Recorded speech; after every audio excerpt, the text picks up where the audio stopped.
Hello, it's Aaron and Dorf here. I'm going to teach you guys today how to stand properly. This is a really important technique to learn if you want to eliminate pain in your body and actually understand how to stand and move dynamically as a human. Okay, so what I'm going to show you first is probably the most common postural asymmetry or bad posture that I find with people coming in to see me at the clinic. And it's generally what's called an anterior pelvic shift with an anterior pelvic tilt. So what you'll find is when I get people to take their clothes off, they'll have this big anterior shift of the pelvis. So bring your knees back a bit more, Dorf, so you get the hips going forward. So yeah, that's generally what we'll find, okay? So the hips are just shifting forward like so, yep, exactly like that. There's some postural asymmetries and tensions in the body that are causing this to happen, okay? So without doing myofascial release today, I'm just gonna teach you how to basically more efficiently stand. So the first cue that I give people is to get weight back on the heels.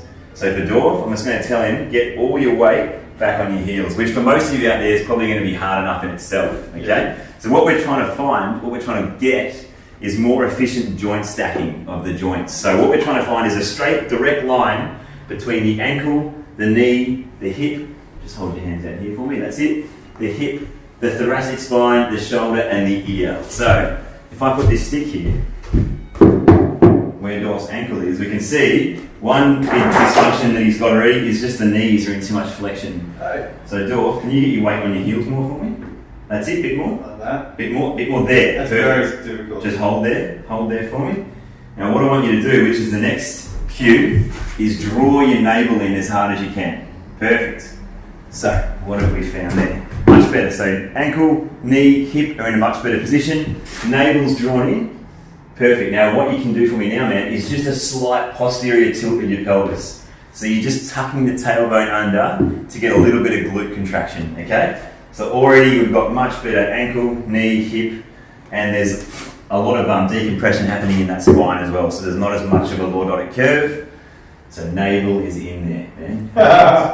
Now what we're going to try and address is the upper body here. So what I want to see is just a bit more height out of that sternum. So lift the sternum up to the sky. That's it, man.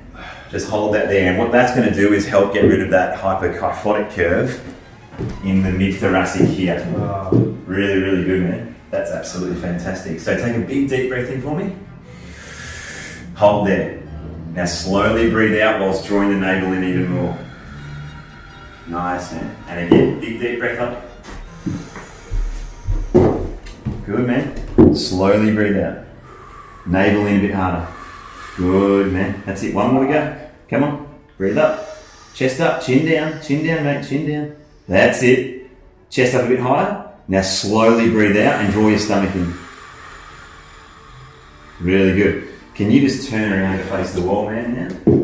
So what we're going to start to look at is addressing what's going on in his back view here. So he's already really good at creating space within his thoracic spine here, okay? A lot of you would over-retract the shoulders. What I want to teach you guys is to actually spread the scapulars wide using your breath and by activating your lats. So I'm going to get Dorf to take a big deep breath into this area and create space within the scapula. So hold that there, Dorf. Already you can see these lats start to kick on. There's good width in the thoracic spine, not too much kyphosis, and the scaps are going wide. They're winging out, not winging in a bad way, but they're just getting more width, okay? So big deep breath in again, Dorf. Good, hold that there, chin down. Now don't let that drop when you breathe out now. Just breathe out super slowly. Awesome, man. This next breath, do the same thing up here, but imagine creating height in here. So let everything lift. Good. Chin down, hold that there. Just draw the belly button in a bit harder. And do just posterior tilt more. Posterior tilt. Good, that's it there. So already we can start to see some width and height happening in that lower back there. Slowly out there, Dorf. Let's just go one more breath.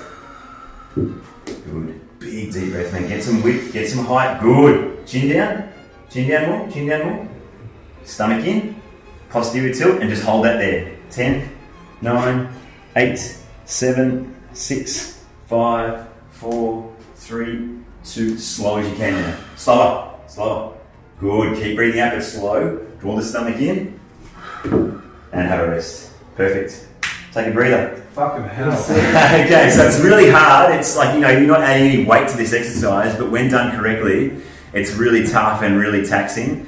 So like I said, Dorf hasn't had any myofascial release before doing this exercise, so it's quite tough because he's still got muscles that are tight pulling him into different positions and different tensions on joints.